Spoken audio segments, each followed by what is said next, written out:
The opinions expressed in the following programs are those of the participants and do not necessarily reflect those of Rogers nor Rogers TV.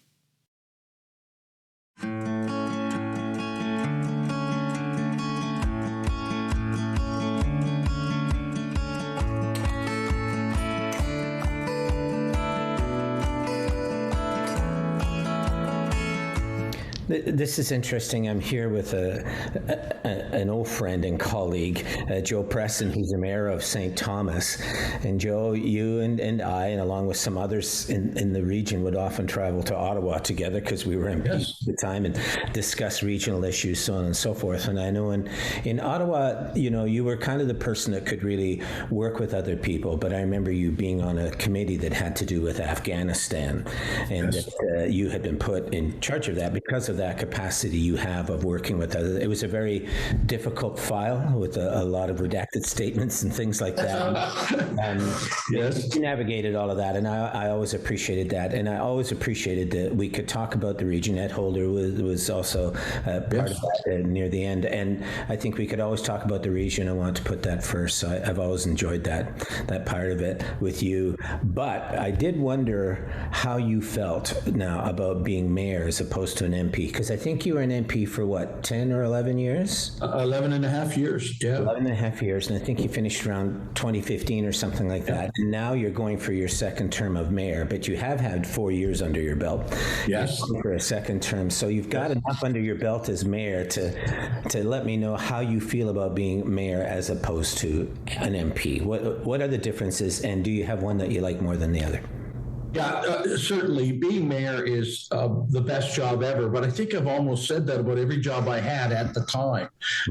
But you're right, Glenn. First of all, I wanted to recognize, old friends. The friendship's old, not the people. And so it's been great to spend time to see you again and to spend time. But Parliament was unique in its own thing, because collectively we could move mountains. You can get big things done in Parliament, but it really took friendships. It took that relationship, and I made a point, as did you, of getting to be friends with people on every side of the House in Parliament. I remember when I left in 2015, the Hill Times reported that I said there's maybe only 4 people in this House that I wouldn't have over for dinner, and 2 of them are from my same party. Well, if the weeks after I got nothing, but am I one of those people? But it really was about making friends across party lines in order to accomplish things. As you said, when there's heavy jobs, whether it was the Afghanistan committee or the procedure in House Affairs, which I chaired for a long time, took a lot of compromise and cooperation to get it done. And if you didn't enter the room with those thoughts in mind, you probably didn't leave the room with accomplishments. But boy, my time as mayor is I think I shared with you that my time in Parliament, all the activity was glacial. You knew it was moving, but you could barely tell it was moving. But the job of mayor is a drastically different piece. I can wake up to a iPhone message in the morning, and by noon have somebody's problem resolved, because you really can just go do it or get someone to go do it. That part is much more rewarding to a businessman, but it does make a difference. And I think it makes a difference in the city when there's people who are able to do those types of activities very quickly. Well, and you've had some quick success. I think it was last year that Maclean's magazine said St. Thomas was the best city in the country and in Ontario, and third overall in the country. That's right. And that was during your term, your first term. So obviously you've had success, Joe. You've been able to shake things up and make a go of it.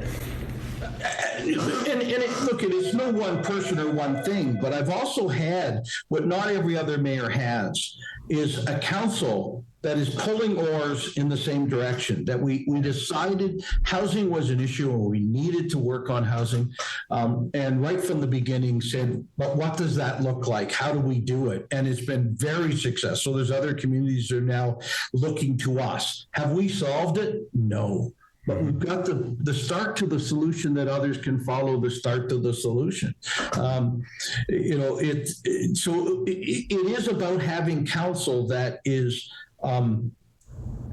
willing to take chances, certainly willing to have those hard conversations and not always agree, but at the end of the day, agree what was done that was right. Yeah. And say, that's past, let's move on, and not keep revisiting projects at the city hall level. And it really has made a difference. It's been a fun group. I say this a lot. I have 2 former mayors on my council. Yeah, I didn't know that. Yeah. Yeah. So don't think I don't get advice. I mean, we or seek it. I'm sure you seek it as well. Yeah. Well, agreed. And Steve Peters, the former Speaker of the Provincial House and former Mayor of St. Thomas, is a councillor, and Jeff Kohler, who's a former mayor, is a councillor, and we get along just great. But Steve was the member of provincial parliament when I was the member of federal parliament here, and we would get things accomplished together, and people go, wait a second, you're from 2 different parties. How did you get that done? Yeah. Well, you know what we did? We sat down and talked about it, sometimes with a beer in hand, but we talked about it and said, what's the most important thing? Well, now we do it as a council. And if more would think it's not about you winning, but the city winning and the group accomplishing that, we would all have perhaps better municipal government too. Yeah. One of the things about this show that I've been trying to do is I continue, and I always have seen London in a larger context, not so much in a global context, but definitely in a national context.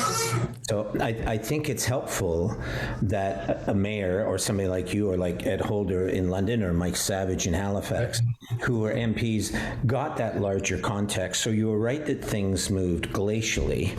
I really agree with that. On the other hand, it helps to see, I think, that when you look at particular challenges that you're facing in a local community, really because cities can't raise taxes other than property taxes, they can't go into debt, right? So they really have to balance our budgets every year.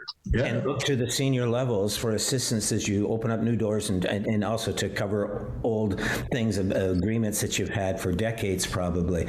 But I would presume it would help to a certain degree that you have had that national exposure to all those different things as you seek to get that kind of help to move St. Thomas to the next level. Is that correct?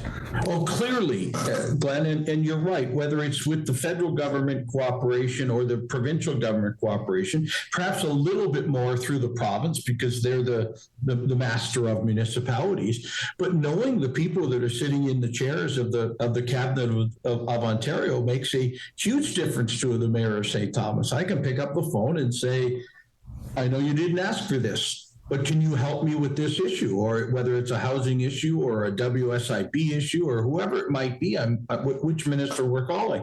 We were just at AMO in Ottawa, and it was like Old Home Week. I certainly saw a number of my old federal colleagues and a lot of the provincial ministry that we had to make presentations to say, all's well in the world, but we really could use some help with this, and this, and what do you think?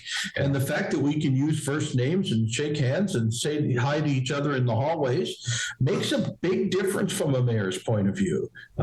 It's not saying that it has to be that way, but it sure does. As you've seen on the federal level, it helps when there's already, I don't have to work on a relationship. I just have to work on the request at that point. So yeah, I guess it helps to prioritize a bit too. Is that right, Joe? Like I remember when we were in Ottawa, people would come, groups would come from communities across the country to a particular ministry, whatever it is they were wanting to talk to, or committee of parliament or whatever it is. And they were all seeking these kind of supports. But you're at the federal level, the provincial level, you're actually having to prioritize. Yep. So you're listening to all these different groups saying, I need this, I need this. You're not going to be able to please all of them. But I suppose that when you are a mayor and you're taking a delegation up to Ottawa or Queen's Park, you're very focused. You know, you've had to prioritize. So you have that advantage, I think, of being able to sell things well because you know what you're trying to sell, as opposed to sit there and having to decide which of these 2 out of 20 do I fund. Do I have that correct or am I wrong? No, extremely correct. You're right. We can't go with a bushel basket full of requests and say, meet all of these, because it's just not possible. So you need to, as the mayor of this community or a delegation leader, go with your thoughts. If I can ask for this and get it, ask for this and get it, and ask for this and get it, my life will be successful for the next number of months. And that's not to say there isn't phone calls in between those types of things, but you really be careful what you ask for, because you may not get it. And so you have to, what is the most important thing? What is the most noise I can make as the mayor? And certainly lately, housing and poverty reduction has been one of the things we've been working on the most. And so we want to make sure that we're not out asking for, a brand new community center. Yeah, I'll take one tomorrow, obviously, if someone wants to help me with it. But let's look at what affects the most citizens in the city of St. Thomas and ask for that and show them how we're already on board. Yeah. And I want to get into that poverty and especially the housing thing in a bit. But, one of the things that's always interesting about London and St. Thomas is that they're kin, right? They're next to one another, and yet they're also competitors. Well, clearly, in a neat family kind of way. I always like to compare it to my brothers and I. I mean, we competed like you wouldn't believe, but boy, we would protect each other as clearly as we possibly could too. And I think I found that in St. Thomas. In my time in St. Thomas, I grew up in London, and so I knew both. But I really do, it's about calling an old friend when I call the mayor of London. Yeah. And in this case, Ed and I are old friends, but even talking to council or being at events where there's many London councillors, it's a lot of similar things. It's I keep teasing that London's the bedroom community for St. Thomas, and we're happy you're there, right? But it really is both ways. About 4,000 people a day leave St. Thomas and go to London to work, and the opposite is also true. About 4,000 come from London every day out to St. Thomas or Elgin County. Boy, we share a lot. There's a time when Ed and I said, why don't we just stand in Glenworth and make people trade jobs? But it really is about how intertwined our communities are. In London, 10 times the size of St. Thomas, with a university and a college. We have a Fanshawe College branch too, but not to the same degree. And certainly the healthcare situations in London. Yeah. Most people in St. Thomas would generally always say, I've got to go to London to do whatever it is. And so we're trying to become more and more of those joint cities, including with some what used to take place but doesn't anymore, transit, the ability to move from one city to another. And I think that's one of the great things about it. I brought up the competitor thing because that's sometimes what people will see. But really, when I think of us as a food bank, we really cooperate with the food bank in St. Thomas. That also goes back and forth. The support for both food banks also goes back and forth. Yes. But I know Ross Fair is a dear old friend of mine, but he was head of the St. Thomas campus there at St. Thomas, the Fanshawe campus. And I remember him telling me just how those kind of cooperations happened at a business level and other things. So I think, it's important to realize, I think you can have two different communities who are trying to handle the same problem, but are not trying to do it together. And it's nice to know that under the surface of that competitive piece is this thing where there are these various roots that are intergrown between the two communities that are trying to address a problem. I think that's really true. Look, we all want to accomplish great things, but sometimes you accomplish great things through your neighbors or with your neighbors. Yeah. And then it's still a great thing. And we can say, hey, remember when when Amazon came, or do you remember when we did this with General Dynamics? Well, General Dynamics isn't in St. Thomas, but we knew that many of the workers were. And so it's okay, right? And sometimes it just has to be the politicians who say, this is a cooperative collective effort, and we all smile if we all win, and if we all lose, well, that's a bad thing. So So let's talk about some of the poverty and housing thing. It does seem to me, because I was part of a couple of committees in Ottawa, so this is back a decade ago, right, in which we were really talking about poverty, and we could see that it was real. It was becoming a little bit more pronounced in various communities. But I don't think, none of us saw COVID coming. You and I were there during the Great Recession. Right. Yes. So we had to manage a lot of that. That was not easy either. But I think none of us saw COVID coming, and it's kind of changed everything, but especially when it comes to poverty, right. Or housing, it looked like it might present some unique advantages at the beginning, but now there are some real economic challenges like inflation, the cost of food and fuel and all those things. Right. So I know that St. Thomas has been in the news a bit lately because I've been reading about it. You've got some funds. I think it was $3 million if it was from the feds or the province, I can't remember, but over a kind of housing initiative. And you also have this thing, I wrote it down, the Compassionate Community Strategic Objective. Right. I think it's great you put a title to it, but what is it? How does that work? Well, it makes us think of it. It's part of our strategic plan, and a compassionate community included things like what can we do from a supportive housing, and how do we rebuild our shelter to be a permanent emergency shelter? What do we do from a working community-wide with a number of other poverty issues? Yeah. If the city's thinking about it, it flows through the community groups in a different way than if. Look, you've been part of the food bank for a number of years, and I've been involved in a number of through the United Way and a lot of other process other than my business or being a politician. But if the government levels around you aren't also thinking about the things that are important to you, it's very hard to go to them for assistance or support.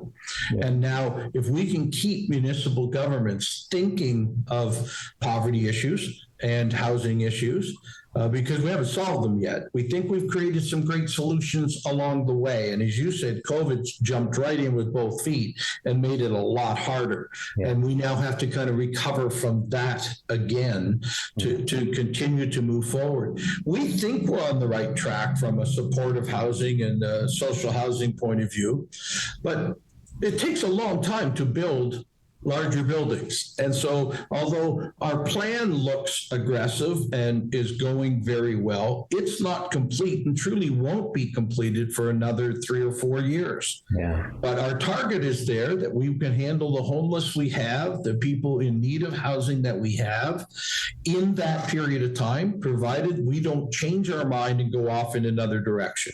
Yeah. Now, as you just mentioned, we're getting a little bit nibbled off the bottom from a poverty point of view. We're creating some more homeless because of what the cost of housing has happened, and the cost of rental has happened. So I can't say never that we'll ever remove the line, but we need to be able to watch both ends of it. We're building a lot of housing in St. Thomas at the single family home and the market rent apartments, but we've got to be able to say, but we may be driving some people into that homelessness piece or near homelessness piece, and we'll need to be able to react to that too. So we're keeping our eye on that pretty solidly. But there's a couple of great community groups out there. Indwell has been a huge help to us, and I know that you know the great work they do too. And we're really trying to help them grow as I keep saying, careful guys, you're getting too big, you're doing too much, but you can't stop them because they're very good at what they do. And so we've used them as our support for supportive housing. We realize we can't put people into a 4x4 apartment. We just can't put people into 4 walls and say, oh, look, we win housing.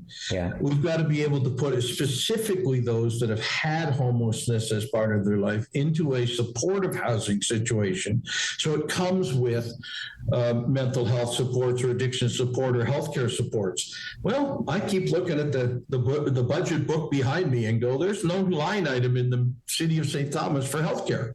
There just is not. But we can do what we do right and bring the housing forward. That is part of the role we need to do. And if we can find good groups like Indwell and whether it's the YWCA or Violence Against Women, other community groups to help us with the supports that are needed for that housing, we're far more successful. We move people seriously into a housing first situation that we've been, really trying this whole 4 years to accomplish. Yeah. Not yet, but really on the right path. I think the supportive piece is so important.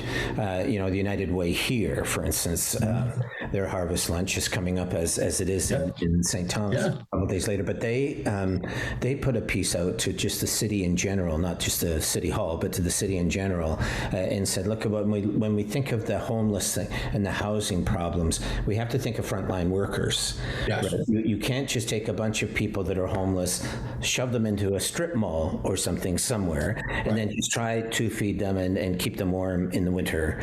That doesn't work. These are people, it'd be like somebody going to a hospital, but there's no specialist that's able to help them with the difficulties that they've had. So I appreciate what you're saying.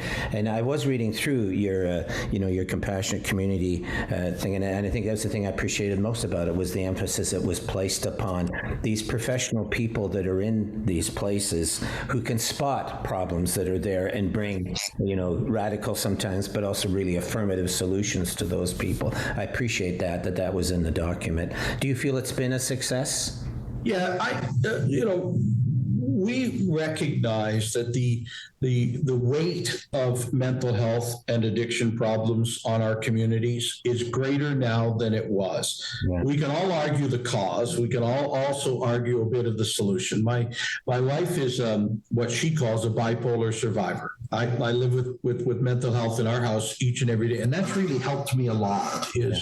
Is properly worked with, properly educated, it can become a very normalized situation. And so when we talk to Indwell about mental health on site in the supportive housing, we can take away the crisis days. Are they ever all gone? No, but we certainly have a lot less mental health crisis days in a supportive housing facility. The same thing with the issue of addiction and can we cure it all overnight? No, that takes a personal responsibility and a personal reaction to want to do it, but we can get it to where it's not a danger. We're not losing people to drug poisoning and the like. And so is it half measures? No, it's 100% measures with about half results each day as we move forward. Well, I'll take half over where we were. We weren't getting it. And so we now are accomplishing things that were never accomplished before. You mentioned our compassionate community objective. And I took over mayor to a city that did not have a shelter. It was a part-time shelter. It operated only in the winter and closed on April 15th.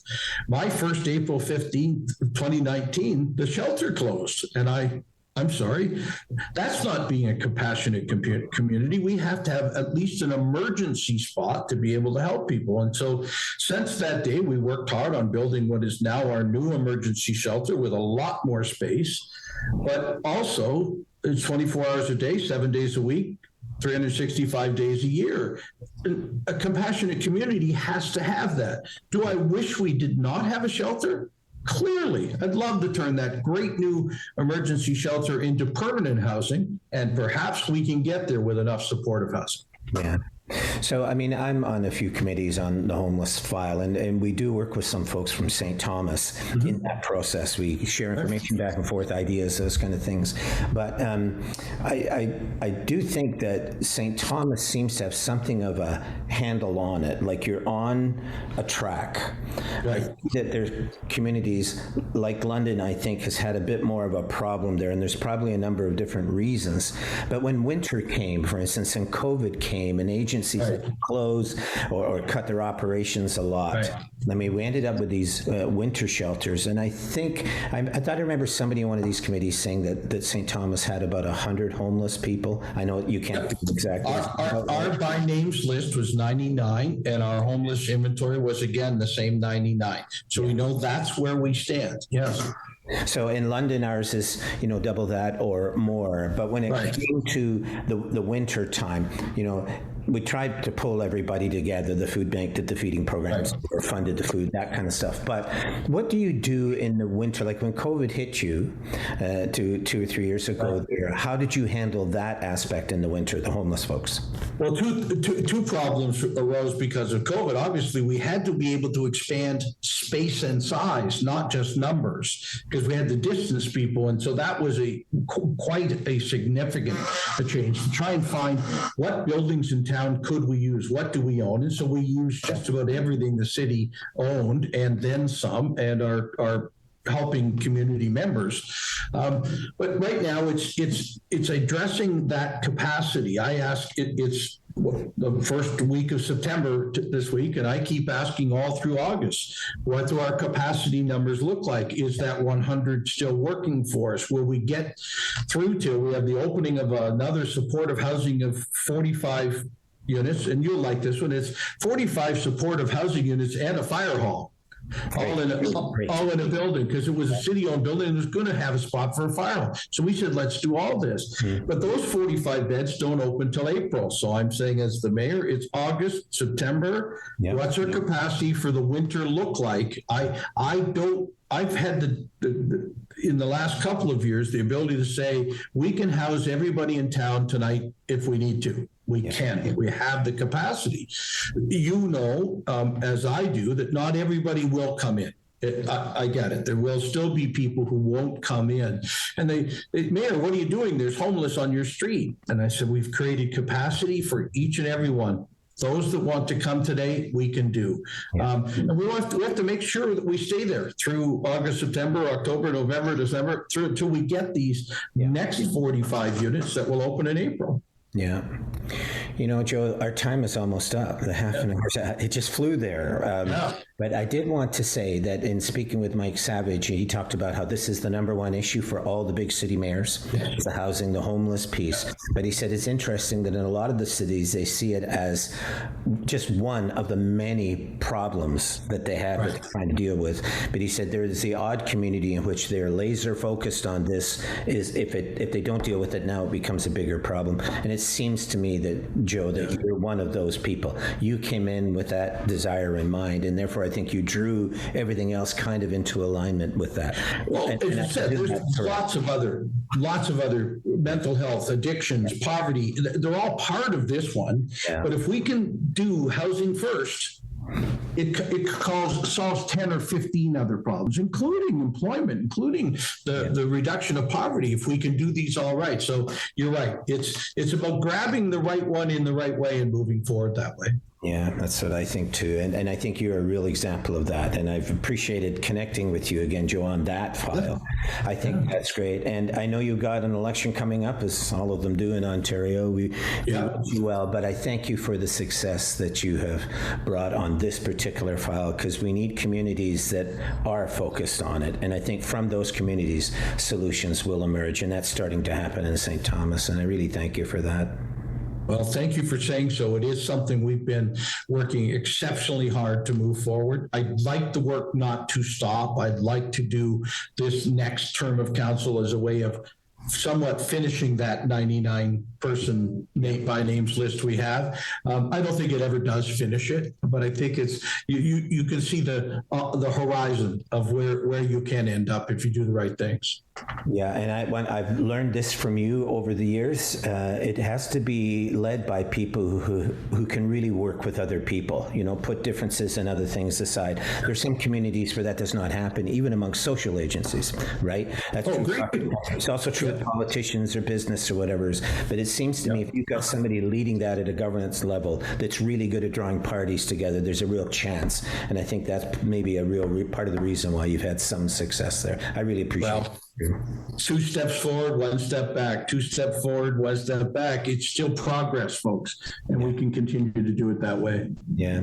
Well, maybe what we'll do is we'll circle back to you at some point in the future. And I'd love to do that, Glenn. We'll talk about this again, the same file. How's it going? What has happened? How has it morphed or has it? Those kind of things. That would be great. Thank you. We'd love to do that. Okay. Thank you, Joe. I really appreciate this. Thanks.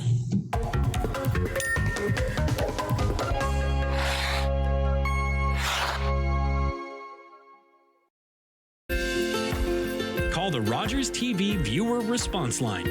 Email us or connect with us on social media. Hi everyone, my name is Dr. Mario Elia, and I'm the host of a new show here on Rogers TV that we're calling Keeping London Healthy with Dr. Mario. I'm a local family physician here in London, and I'm very excited to be working with Rogers TV on this new format, which will give us an opportunity to explore all sorts of topics related to medicine and health. So tune in Wednesdays at 6:30 p.m. We'll see you then.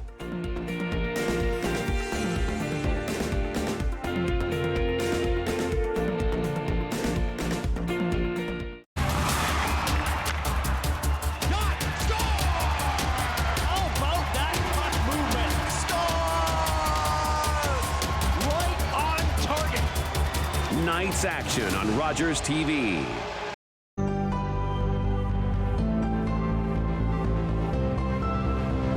This is Rogers TV.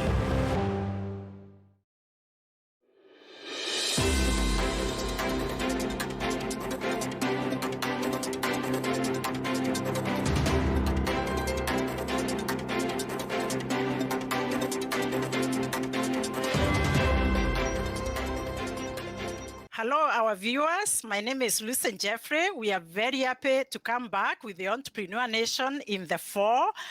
We are so excited that we continue to support the business community.